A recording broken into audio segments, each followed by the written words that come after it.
So Facebook now regrets not sharing a lot of stories that the government told them not to share. But why does he regret it? In this video, we're going to take a look at Maria Bartiromo's report on this. Welcome to Verbal on Life. My name is Noel. And we got to stay up with the news because right now we're living in some crazy time in politics. Let's take a look. Welcome back. Meta CEO Mark Zuckerberg admitting this week his company was pressured by the Biden-Harris administration to censor Americans online during the pandemic, take posts down, and also when the Hunter Biden laptop story dropped right before the 2020 election. Zuckerberg, writing to House Judiciary Committee Chairman Jim Jordan, saying he believed the pressure was wrong and regrets not being more outspoken about it, saying, quote, "I feel strongly that we should not compromise our content standards due to pressure from any administration in either direction. And we're ready to push back if something like this happens again." The White House says it was only concerned about misinformation and public health. Zuckerberg also says he regrets suppressing information about Hunter Biden's laptop. Earlier in the program, we heard from the Judiciary Committee Chairman, Jim Jordan, who said his investigation goes on. He is continuing to look into this. Here's former White House Press Secretary Jen Psaki and President Biden back in 2020 and 2021 on Hunter Biden's laptop. I think it's broadly known and widely known, Peter, that there was a broad range of Russian disinformation. Do you still think that the stories from the fall about your son Hunter were Russian disinformation and a smear campaign, like you said? Yes. Joining me now is the New York Post columnist and Fox News contributor Miranda Devine. Miranda, great to see you. Thank you so much for being here. So they lied, right? What else can you say? They lied about the Hunter Biden laptop. Everybody knew that the Hunter Biden laptop was real. They lied. They lied. Thanks, Maria. And we know they lied. And I guess nothing in Mark Zuckerberg's letter to Jim Jordan is a surprise. But I think it is a surprise that he's written it and that he's been quite, I mean, it's too little too late and it's disingenuous, but he's been quite open about the fact that the FBI pressured Facebook to censor our story and that it was the Biden-Harris administration that was making them censor stories about COVID-19 and satire and humour. If you remember, they were forced to, all the big tech companies were forced to take down sort of memes and things that were making fun of Jill Biden. That has nothing to do with safeguarding anything. It's just about stifling dissent. So it was a disgusting period. And if you remember, a few months before the 2020 election, Facebook was slammed. They lost about $60 billion in market revenue after there was a hit on their ad revenue. And that was a subtle threat to them that they weren't censoring Donald Trump and the things that the Democrats didn't want seen enough. And shortly after that, Mark Zuckerberg coughed up his $400 million in Zuckbucks. So he seems to be pretty sore about that. But I would say he's really coming clean now because he fears or suspects that Donald Trump is going to be president and he wants to get out ahead of his wrath. But I mean, if they censored information during COVID, they censored information right before an election about Hunter Biden's laptop, your story that the New York Post broke and did an excellent job with. Who's to say they're not going to just continue this up? This was the Biden-Harris administration. So obviously Kamala Harris's fingerprints are on this. What is she going to do? Should she become president and get elected this November? Just censor any information on social media that doesn't agree with her narrative?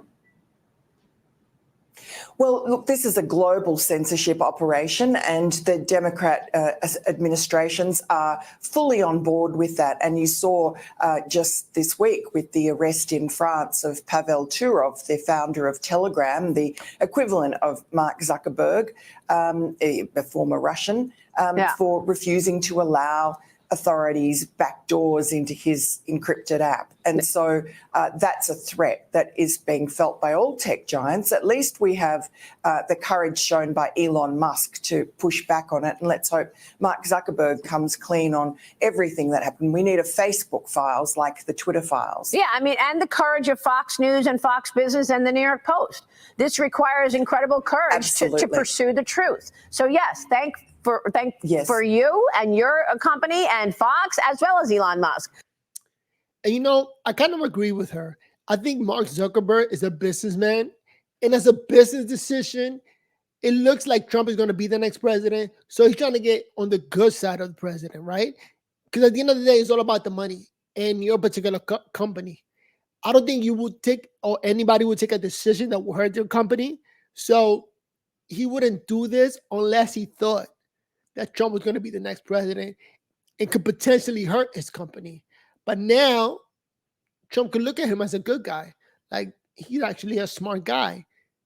And he regrets what he did and he won't do it again, right? But let me know what you think. Comment down below.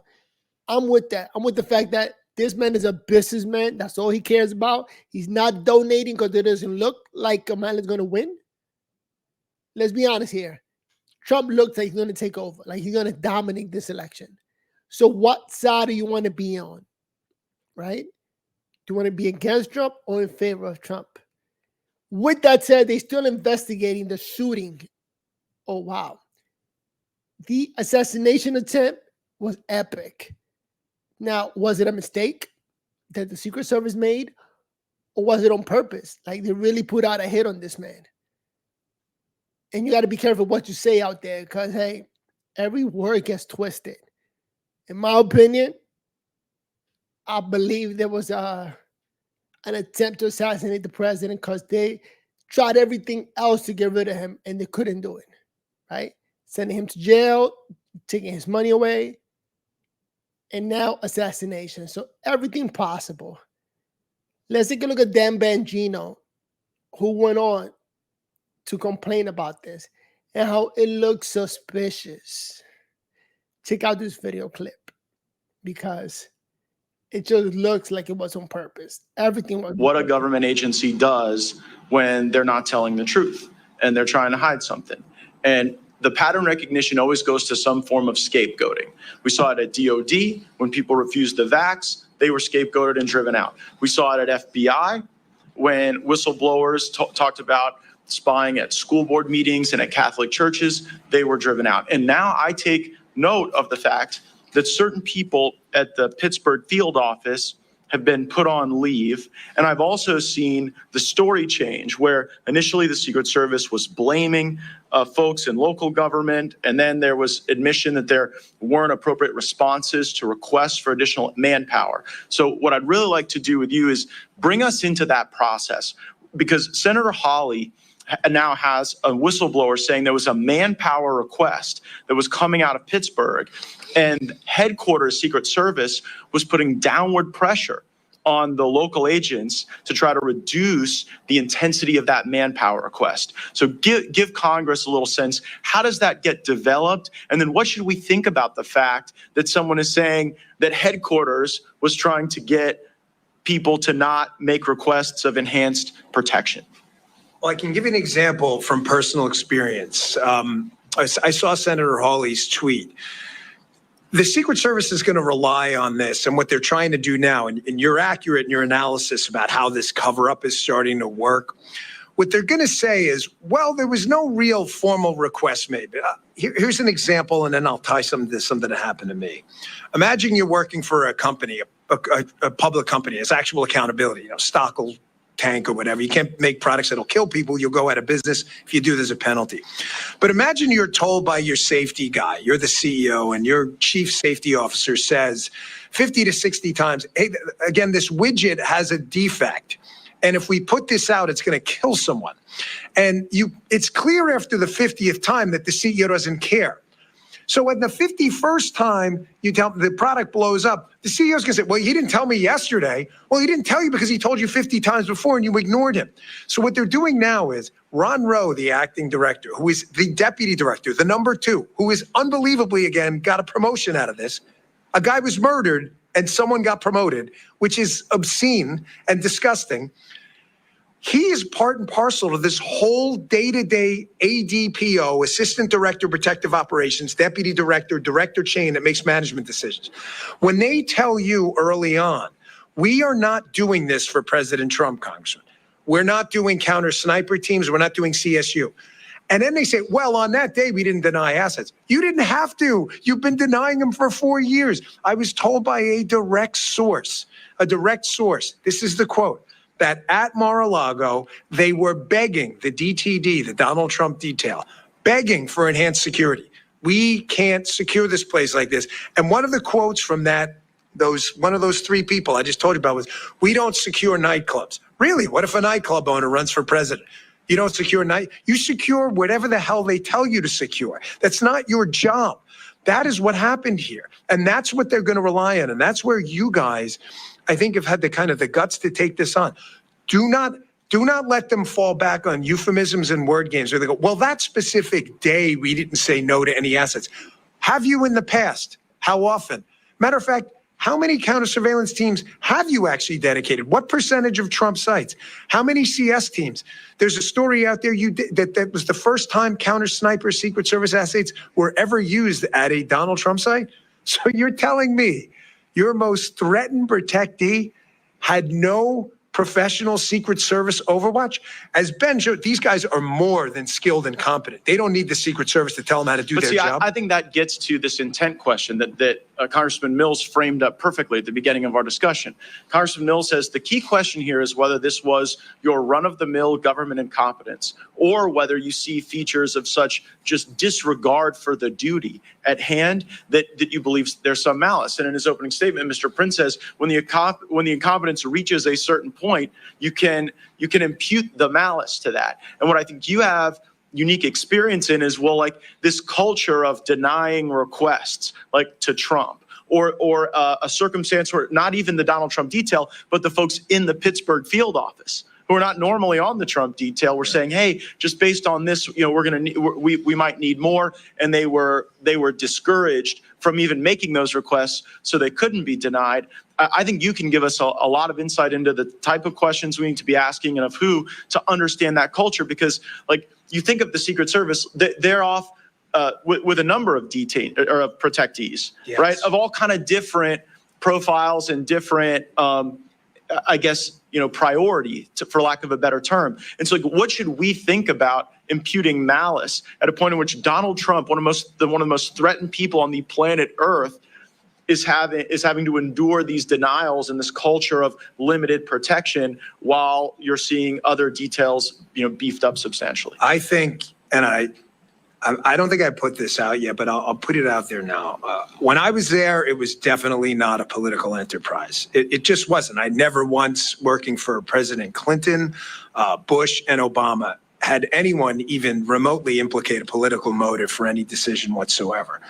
However, from the commentary directed at some of the agents in charge of the Donald Trump detail, which I have heard about, clearly, it appears that for the first time in American history, we have a Secret Service that is making decisions that may not be all political, but may have a political tinge to them. So what you're saying, I would love to say, Congressman, that's the craziest thing I've ever heard. But I tell you with a pure heart, and I'm being absolutely candid, I have no skin in this game. I don't work there anymore. I am not their PR guy. I run my own business. I absolutely believe Donald Trump and an enhanced security posture he should have had would have made him look more presidential, would have facilitated the logistical operation of him traveling. I think they were concerned about optics and making him look like a big shot or whatever, word you want to throw out there.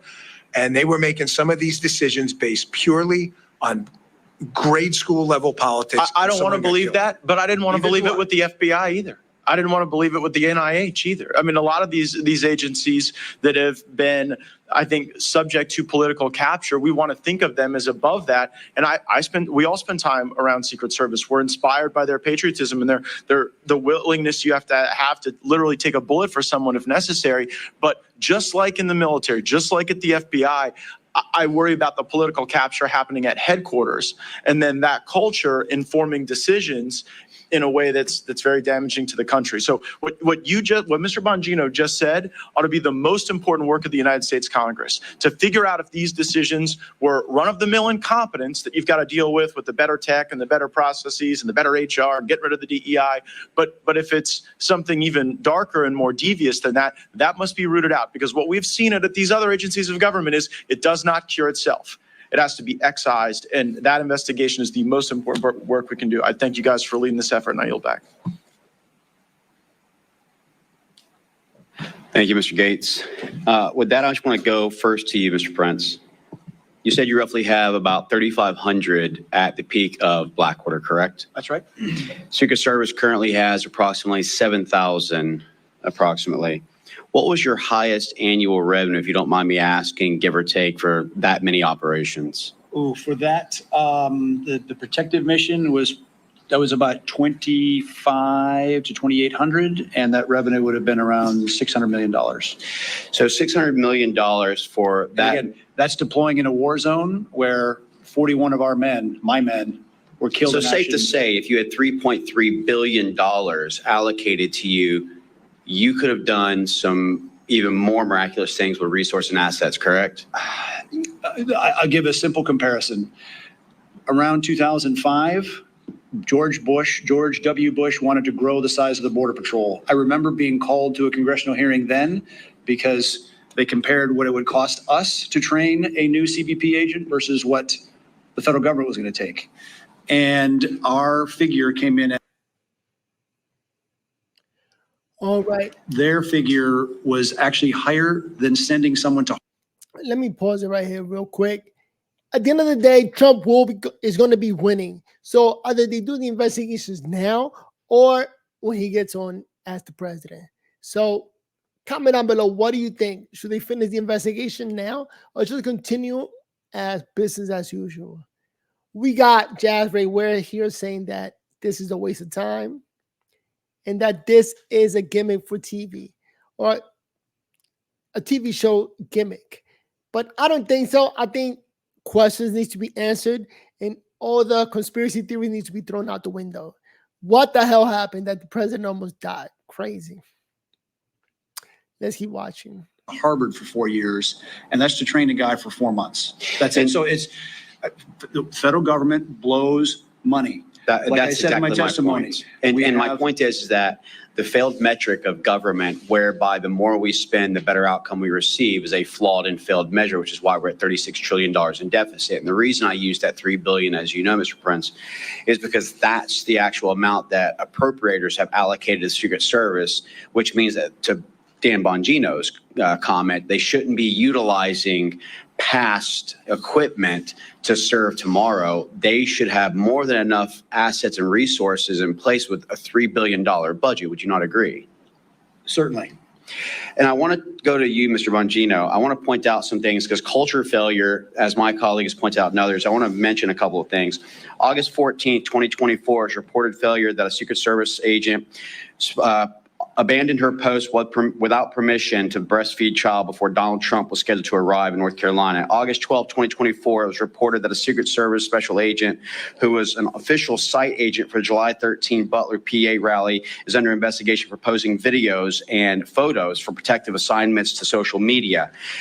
July 27, 2024, a Secret Service agent covered the security camera of a local salon in Pittsburgh, Massachusetts before an event featuring Kamala Harris where the salon was closed, but opened it up without approval and utilizing restrooms for an hour and a half while the building security alarm was going off. July 2nd, 2023, it was reported that a former Secret Service Director Cheadle and senior agency leader sought to destroy the cocaine found in the White House in July of 2024. The evidence was not destroyed due to pushback in individuals in the Secret Service Forensic Service divisions. May 2024, a man enters the U.S. Secret Service Miami field office through a propped open door and was not removed from the building until the following morning. April 24, 2024, a special agent assigned to Harris's detail had a mental breakdown where the agent is reported to have physically attacked the commanding agent in charge at the base after verbal disputes with other agents. Sometimes during 2023 and 2024, at least 2 people breached President Obama's Hawaii residence. Though the president wasn't there at the residence, his 2 daughters were on premise at the time. April 2023, a drunken intruder entered the home of National Security Advisor Jake Sullivan in the middle of the night. The man was able to gain access to Sullivan's home despite 24/7 Secret Service protective services in Sullivan due to the sensitive nature of his position.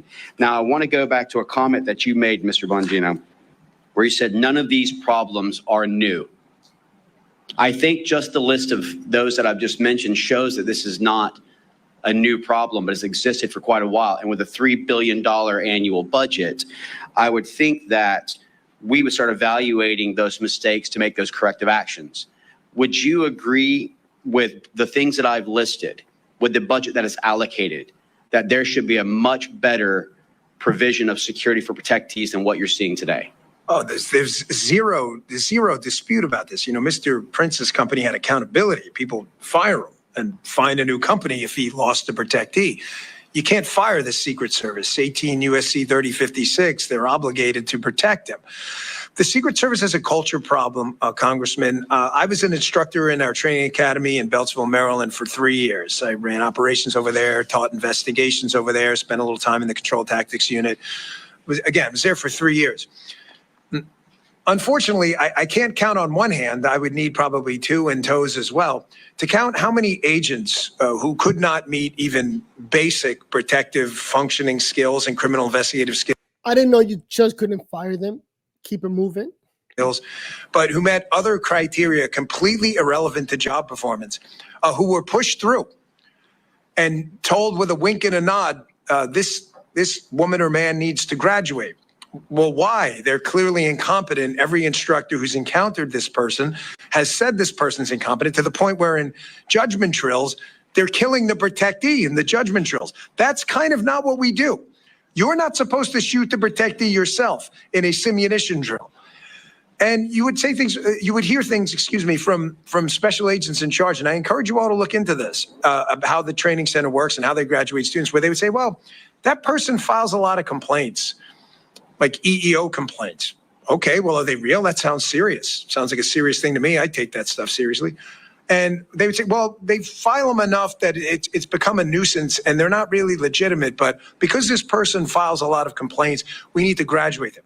Some of those people now, matter of fact, not just a few, but many are out on protective assignments now. And again, this so what is you're saying is that DEI plays a major role, not meritocracy, with regards to the current culture that has been fostered. No, not the major role. The Secret Service right now is dominated by DEI. It's not a role. It's the role. You ask agents on the president. And I think that everyone's heard me say before, DEI equals DIE. You know, DEI stands for diversity, inclusion. What are they talking about? All right. So that's Dan Bongino complaining about what's going on with the Secret Service team, that they really have some incompetent people that they got to get rid of. And it's good that they're doing an investigation now. So when Trump takes over, it's just a follow-up. Keep it going. All right. Everything they got now, they're going to develop and they're going to find out more stuff. But that's my opinion. What do you think? Welcome to Verbal on Life. My name is Noel. Here, giving you guys more information. Hopefully you found this video informative. Go ahead and give it a thumbs up if you enjoy the content, so I can keep giving you more and more content. All right. With that said, let's move on to another story. Verbal or life. All right. So if you're still on, I made it down to my basement today. It is Thursday, August 29th. And more information is coming out about what's happening with Trump versus Kamala Harris. I saw a great video online where they have just Trump and Kamala embracing themselves. It's all AI. Because now we're in the era of AI can make things happen that look real. The images the images look good, they look real. And the audio looks authentic. Let's take a look at the Black conservative. A recent addition to the Harris campaign is raising allegations of a conflict of interest concerning the administration's lawsuit against Google. The lead attorney is helping the vice president prepare for her debate next month with former President Donald Trump. What's this all about? We have to ask David Spund. He's live at the Justice Department. Hi, David. Hi, Dana. It is an interesting story, and the vice president has made it clear she's not a fan of large monopolies and what those monopolies do to the consumer. But as you mentioned, we are hearing that she has employed the lead attorney who's representing Google in a massive lawsuit against the United States. Her name is Karen Dunn. She's a respected attorney in Washington, D.C. She worked for the Obama administration and has handled many high-profile cases. In fact, she helped prepare then Senator Harris in 2020 for her debate against then VP Mike Pence. Now the New York Times, Bloomberg, and Washington Post all report she's back helping the Harris campaign. One former DOJ official said to think of it this way: Kamala Harris is against monopolies, yet she's taking debate advice from the lead attorney for one of the largest in the country, Google. Here's the head of an agency that tracks ethics issues on both sides of the aisle. Watch. It's problematic that Karen Dunn has the ability to potentially get the next president of the country on the phone at a moment's notice, and she might also be negotiating on behalf of Google with the Justice Department in a few months. Now, Fox News reached out to the Harris campaign about Dunn's reported debate prep gig. We did not hear back. We also reached out to Karen Dunn directly, have yet to hear back. One attorney told me the only ethics hurdle would now be for Dunn to tell Google that she was advising Harris. Google goes to trial against the U.S. in just a few weeks, presenting just another question, because that's when the debate's going to be happening. That's when the trial kicks off. It's expected, though, to last many weeks. Dana. All right, guys. So we got to talk about what I hope is the last and final update that we get in regards to this conversation on the debate rules for the upcoming ABC News debate, as ABC News has quietly rejected Kamala Harris's last-minute bid to change Trump debate rules. Will keep muted mics. Now, this is a big deal because the mainstream liberal media has been pushing a narrative that Trump is the person that is afraid to debate Kamala Harris, right? They have been running their headlines and giving their commentary as if... I'm surprised that ABC is rejecting the Democratic Party candidate, Kamala Harris. You know, it always been thought that they try to make it simple and work with the Democratic Party and just make it more difficult for the Republican Party or for Trump. That's the thinking. But this is surprising that they rejected her and will keep the mics muted. So give a shout out to ABC News. Good. A great move. Kamala Harris has accepted the rules of the debate. But lo and behold, we know that that was not the case. Okay. It was actually Kamala Harris who had not accepted the rules that she claimed that she wanted to debate under, because she said that, hey, I want to do the ABC debate, not the Fox News debate, with the same rules as the CNN debate, okay? And Trump is the coward. He's running away. Trump says, okay, fine, let's do the ABC debate with the same rules as the CNN debate. Now, all of a sudden, Kamala Harris wants to change the rules, okay? But again, this is not the narrative coming from the mainstream liberal media, although Kamala Harris wanted to change the rules in ways that would rig the debate in her favor even more so than it already is, because it's on ABC News.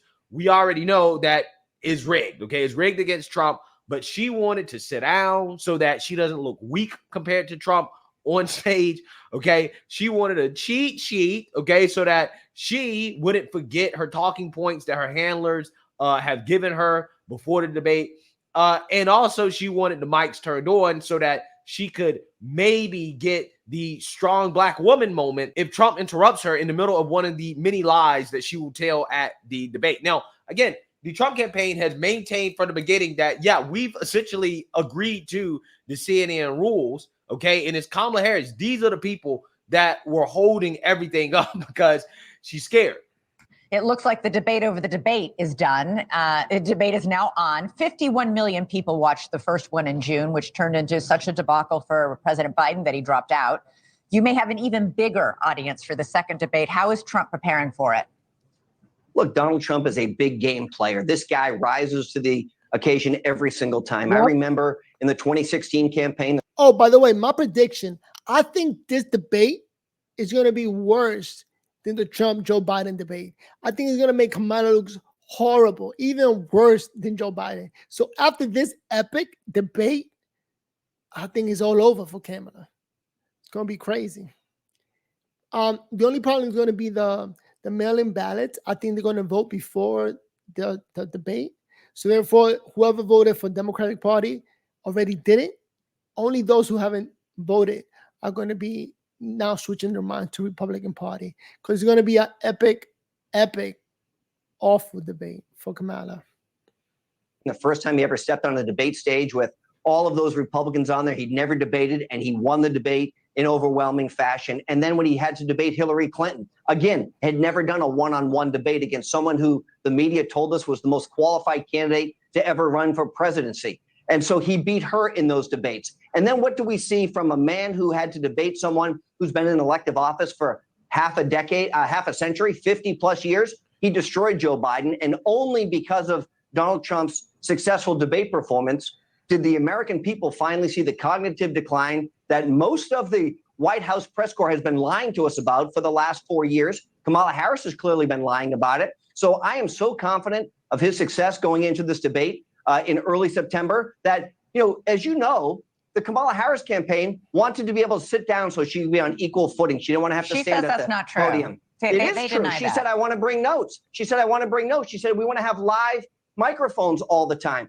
The truth is, when we negotiated on behalf of the Trump campaign, we negotiated with the Biden-Harris campaign. And these are the same criteria that she had agreed to for the vice presidential debate. She wanted to change that because she's got confidence in her abilities. All right. Yeah. So with that being said, let's actually read more about ABC News rejecting Kamala Harris's request, because apparently they haven't actually really accepted the debate terms officially, right? So it's just Trump saying that, hey, I accept the terms. ABC News is saying we're not changing the terms. And Kamala Harris, her campaign is still kind of, out in limbo, not really saying anything, while at the same time claiming that it is Trump who doesn't want to debate. Now, I find it fascinating how the mainstream media is not calling out Kamala Harris for this clear case of cowardice, right? This is her trying to get out of the debate. But again, because Trump already accepted the rules to the debate, remaining the same as the CNN debate, he's checkmated her, because now she can't actually pull out the debate anymore without looking like a massive coward. I mean, she already looks like that, but again, it will look so bad that she can't even deny it, especially considering how, again, ABC News has rejected her request to change the rules. So, you know what? I think that she shouldn't debate. She should do the same as Joe Biden did last year and just hide. That's it. Hide all the way to November 6th after the election, then come out. We don't need to see her. We don't need to hear from her. Just because she's a Democrat, she's supposedly great. And then only have Trump come out and talk and wake people up. Let's see what happens. It might be a landslide in Trump's side, or she might win. Let's read here. ABC News has declined to adopt Vice President Kamala Harris's request to have wholly unmuted microphones during her September 10th debate with former President Donald Trump after days of wrangling over what Republicans viewed as Democratic attempts to lay a trap for the GOP nominee. A network email reviewed by the Post lays out similar rules as those for Trump's June 27 CNN debate against President Biden, including no audience, no pre-written notes or props, and muted mics when a candidate is not speaking. Trump and Harris will be standing on stage and will only be allowed to have a pen, a pad of paper, and a bottle of water. The Republican campaign had insisted the debate, set to be held at Philadelphia's National Constitution Center, followed the same rules as the June showdown with Biden. Now, I personally think that this format works out in Trump's best interest, okay? And he may not believe that. He may believe that he can beat Kamala Harris either way, which I believe that he can. I just think that I personally think that Trump complains just to show that he has an idea, a thought, a complaint to put up. And when he does, he puts it up. He puts it out there. He doesn't just get steamed over. He actually says something about it. And then at the end of the day, rolls with the punches. Says, sure, let's do it. You know what I mean? So I think he's just complaining to show that he complains. He's just not a guy that gets rolled over or takes everything as is. It is more likely that he will do better in this format because it will incentivize Trump to be very concise and to stay on message, which is what he did during the debate with Joe Biden. And I think that's part of the reason why Joe Biden exposed himself, is because Trump was not talking too much or saying too much. He was giving Joe Biden a chance to talk. And the obvious strategy against Joe Biden was to let him talk enough that he will sink himself. Same thing with Kamala Harris. She's going to come into this debate rusty because she's not doing any interviews. Okay, she's not facing any adversity. She's going to be extremely rusty, right? So letting her talk for as long as possible, as much as possible, should be the goal, right? That should be the game changer. Let her talk. She likes to talk to the cameras, to the people, like she's talking to children, to like kindergarten kids. Like this is a grown event, a grown people event. I want to say a grown man's event. So she needs to step up her thoughts and put it out there. And what she's showing is that she can't do it. She's going to try to get Trump to shut up, but because the mics are going to be muted, she won't be able to use that strategy of telling Trump to be quiet. I'm talking now. You know, disgusting.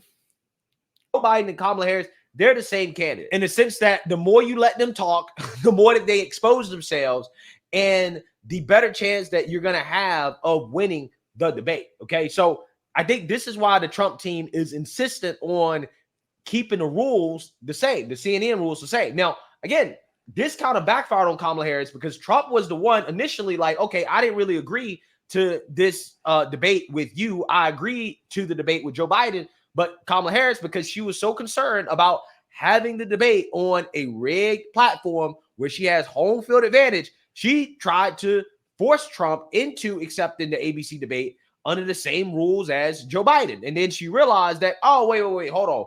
These rules don't actually really benefit me. I got the same issues that Joe Biden has, right? So now she's trying to change it. Again, it totally backfired. She should have negotiated new debate terms with President Trump in an honest way, but because they didn't do that, right, they decided to be dishonest and to pretend as if Trump agreeing to debate Joe Biden is the same thing as him agreeing to debate Kamala Harris. Now they're stuck, right? They're stuck in a debate format that they don't want. Again, this is hilarious. However, Harris's team claimed Monday that they wanted both candidates' mics on for the entire 90-minute showdown. A top Trump ally said ABC News had informed both campaigns in writing last week that it would employ the CNN rules, and both had confirmed that September 10th was a go. Quote, at this point, Team Harris is going to be taking an L when they finally accept, as the debate rules aren't changing, or they'll take an even bigger L if they back out of the debate because the Dana Bash CNN interview goes poorly, the person said. Now, again, I'm not sure if that interview will go poorly, right? It's hard to imagine.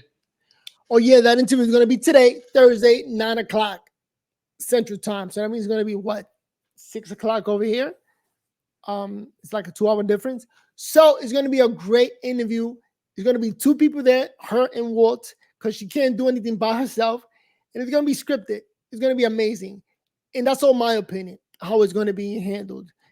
And we're going to see more and more. Whatever it is that she says is going to get made fun of, and people are going to spin it on the news all the way up to the debate date.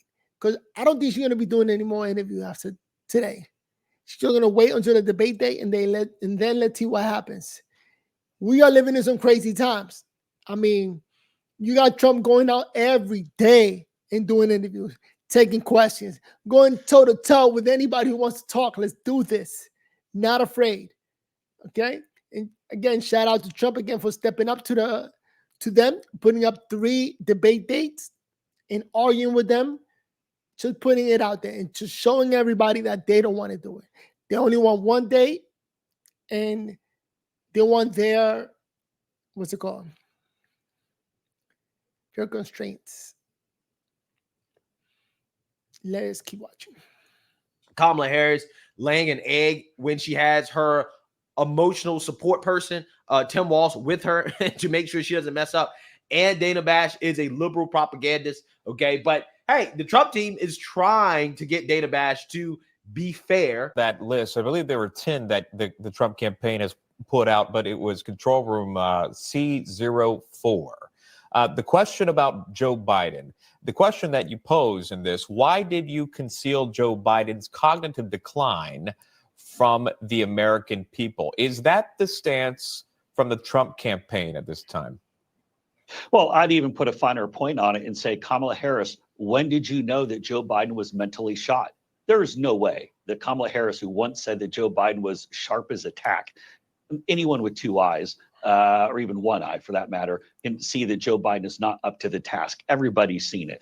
But when did Kamala Harris really know that there's something not right with the way that Joe Biden's brain is working. She needs to answer that, because think about That's a great question. And there's no way to spin it unless, you know what, let's see if she's smart enough to spin it. this for a moment.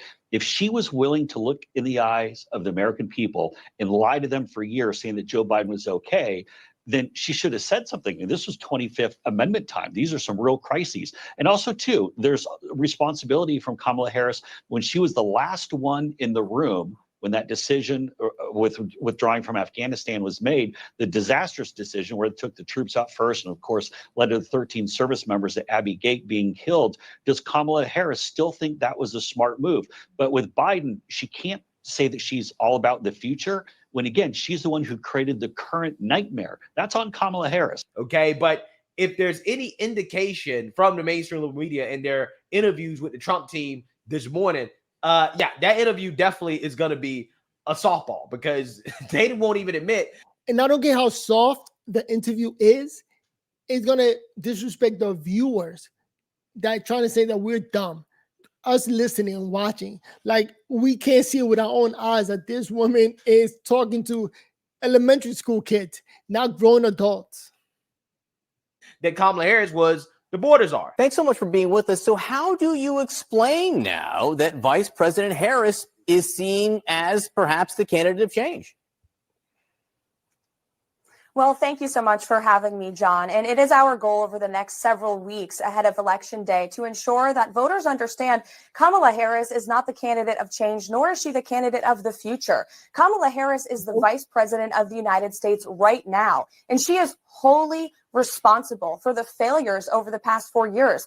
Kamala Harris said she was proud of Bidenomics, which has ushered the worst inflation crisis in a generation. Kamala Harris was named the border czar and has allowed an open border policy of more than 11 million illegal people into our country that has caused a migrant crime epidemic across our nation as well. Kamala Harris does not deserve a promotion. She deserves a demotion. And unlike Kamala Harris, President Trump has a strong record in his first term as president, where he secured the border, unleashed the might of our energy industry, ushered peace around this world. And that's our case to make to voters across the country. There's more domestic energy production right now than there's ever been in U.S. history, and Kamala Harris was not the border czar. She was appointed to deal with the Northern Triangle. But let me ask you a follow-up to my initial question here. Even if what you say, taking your argument there, if the voters in all these states are seeing the vice president of as the candidate of change, does it tell you that maybe they are beginning to see a Republican nominee who's 78 years old and been running for president for 9 years? Is that beginning to have an impact? Well, just two things on your earlier points. Kamala Harris was named the border czar. She was appointed by Joe Biden in that position. And the truth is the border has been a complete disaster. Everyone recognizes that. And energy prices, gasoline prices are still 50% higher today under Kamala Harris than they were under President Trump. And if you look further and deeper into these polls, if you look at the issues that matter to voters, like immigration, like the economy. Let me just say this much. I cannot believe that Kamala Harris is winning in Georgia, Nevada, and Arizona. What's going on? And North Carolina right now they got an issue with the Venezuelan gang taking over buildings. So look at it, only about 1 point. This is insane. People got to wake up and take a look at what's going on in America. Economy, like foreign policy, where we've seen war erupt all over this world under Joe Biden and Kamala Harris. Voters trust Donald Trump on those issues. They trust him because he, again, has a first-term record to stand on. And you brought up Donald Trump's age, so I do want to mention it. This race is not about age. It's about competence. And age doesn't matter. It's senility. Joe Biden is just senile. It's a bunch of people his age that are great, smart people. But when you become senile, that's just a medical problem. President Trump has proven to be a leader who can bring stability back to this world, who can bring peace. Plus, Donald Trump took a bullet to the face and dodged it like the Matrix. Funny man. Through this world, who can make America strong again. And that's why voters trust him on the issues that matter. She was not appointed the border czar. She was appointed to deal with the Northern Triangle. You say Donald Trump is the candidate of stability. Yeah, so if that's the type of journalism that CNN will be doing, then we know that this interview will not be a tough interview for Kamala Harris. But who knows? She may find a way to mess it up anyways, right? Who knows at this point? But regardless, we know they're not really going to ask her hard questions. Also, by the way, I'm not going to be able to react to the interview live. I'll put out my reaction most likely tomorrow morning because on this channel, Verbal on Live, I'm going to try my best to react to the interview live and just stream it through here to the Facebook viewers, to all the Verbal on Live viewers. Thank you so much. Those of you who subscribe to the channel, if you like the content so far, make sure to give it a like. But I'm going to try to put that interview on there and give you guys my reaction because this is going to be an epic interview. First interview since running for president. Insane. After what, 30-something days or 40 days? Crazy. Because I will be on a flight. I will be traveling. I'll be on a flight doing an interview. So unfortunately, I won't be able to react to it until tomorrow. But best believe I will be reacting to it. The email seen by the Post sent Tuesday by ABC News Chief Counsel Eric Lieberman reiterated the rules and asked the campaign for their formal acceptance. The Post understands that while the Trump campaign has formally accepted ABC rules, the Harris team has not, leading to a delay in the Disney-owned network announcing the debate format. Yeah, so again, the only person that's backing out at this point is Kamala Harris, okay? Now, again, this is the same person who said, oh, wait, no. You have to debate under the same rules as Joe Biden, right? You got to do it the exact same way you did it with Joe Biden, and you got to do it on my network, ABC, and now all of a sudden she don't want to do that, right? It's just so funny. Quote, the Harris folks are completely full of it. Trump campaign senior advisor Jason Miller told Newsmax on Wednesday, quote, everything was agreed to and set last week. He added, the Harris people are trying to distract and come up with something shiny to move away from the fact that she's not doing interviews. A campaign spokesperson for the vice president did not immediately comment. Yeah, so you seen that, you heard that. Okay, so we can all see who is holding up the debate at this point. Okay, it's not ABC News, it's not Trump. Okay. And you know what's crazy? They're talking about one debate. Again, Trump wants to have 3. And here we are arguing about 1. Crazy. It's Kamala Harris, okay, because she's scared. Imagine how bad the debate prep must be going for Kamala Harris for her to come out and to demand that the rules be changed at the last minute. Okay, it must be terrible at this point. They're like, oh, no. We need it to be even more rigged than it already is. Okay, it's not rigged enough for us. Okay, this is essentially what they're saying. So we will see if Kamala Harris formally accepts.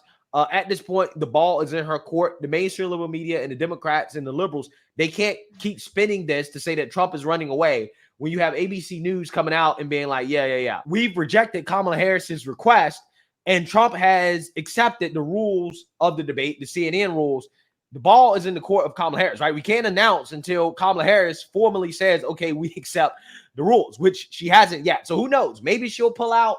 I don't know. Okay, but we'll see. Let me know what you guys think. Make sure you like, comment, and subscribe. Most importantly, share a Black conservative perspective. Peace. Shout out to the Black conservative. The man is smart. He has a great show on YouTube.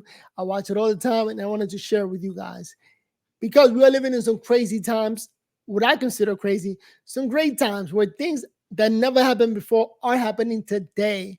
Let's see if America can stand the test of time. You know, right now we got immigrants invading our country. We got the smart, genius Democrats not seeing what's going on or pretending they don't see it and just acting like everything is okay. They have a candidate that is just complaining about debating the #1 person in the world, Donald Trump. So Donald Trump, I think, is doing a great job in complaining about what's going on, but still moving forward. Like, okay, let's do this. Whatever. Let's talk. We got to debate. We got to do this for the people. And now we got giants like Mark Zuckerberg, who is apologizing. So like that, if Trump wins, in my opinion, if Trump wins, he'll be on Trump's good side. Like, hey, I was on your side and I stopped rigging things in in the other team's favor. I'm being neutral now. So like that, Trump doesn't go up against him. But that's my opinion. Mark Zuckerberg is a genius. And there's a bunch of geniuses who think they could get Kamala in office without letting her speak to the people, without debating, just as a face for the Democratic Party. Not a mind, because she's not that smart. It's the people behind, it's the deep state that are running the country. And more people got to complain. Here I am, social media, I'm allowed to talk, so I'm going to complain about it. And hopefully more and more people will complain. With that said, let me move on to the next topic. Peace. Verbal or life. Okay, so I took the hat off because I was scratching my head. I need a haircut. But that's besides the point. Here I am battling MS. Not an easy thing. I can move my finger. I can still talk. Put some of my ideas together. Not all of them. Enough that I can look into the camera and just say a few words. And answer some of the comments that you guys present. And let me know what you think. Because it's never enough. And I just saw Kamala Harris complaining today is Thursday. Two things that I'm looking forward to. You know, in life, you got to look forward to things. It helps everything move forward in a positive light. So two things are happening today, Thursday, at 9 o'clock Central Time, which I think is 8 o'clock Eastern Time. I'm in the East. Shout out to Harlem, New York. It's going to be Kamala Harris' first CNN interview. And then tomorrow at 2:30 a.m. is going to be a rocket going to space with 4 astronauts. I'm big into that. I love watching science step it up. So Elon Musk is going to be shooting a rocket. I mean, his team is going to be shooting 4 astronauts into space. One of them is a billionaire, a guy who just loves space, and he owns planes and he loves driving planes. And he's a billionaire that helped fund this mission. And he's going to be going to space. Shout out to that billionaire. The guy's a genius. So he's going to be going up to space, and it's going to be at 2:30 a.m. Let's see if it works. They already canceled 2 other dates. They were supposed to do it Tuesday. It got canceled. They were supposed to do it Wednesday. It got canceled. And the last time is going to be on Friday, August 30th. I can't wait for that to happen. So chose those 2 things. I don't know if I'm going to be able to broadcast it, share with you guys what's going on. But again, shout out to Harlem, New York City, 134th Street. Shout out to those goons still living over there. Calling them goons because they love that shit. What else should I talk about real quick before I leave? I think I'm going to leave it there. I was going to show a video of the Venezuelan guys taking over the apartment in Colorado, Denver, Colorado. And it's just epic, but I don't know if YouTube will let me stream that. So what else should I talk about? But yeah, that's epic. Those people from Venezuela just taking over apartments. Oh yeah, Little Woody epic trial. Like, he's a star of the YSL trial. That's a third thing that I was looking at. Sales are dropping very rapidly. Where?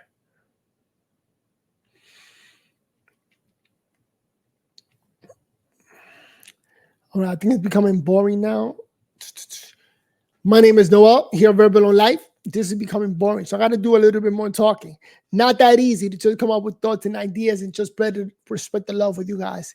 You know what? Another thing that I wanted to talk about is that I'm battling MS and taking Ocrevus. No, Ocrevus is what I take. And then I saw another video talking about another medicine that is monthly, Concentra. So I'm thinking, should I do some more research on that? I don't know. All right, let me try to fix the format of this video so like that it's a little bit more entertainment. It looks a little bit more professional for you guys. So when you come to this channel, it looks top notch. Peace.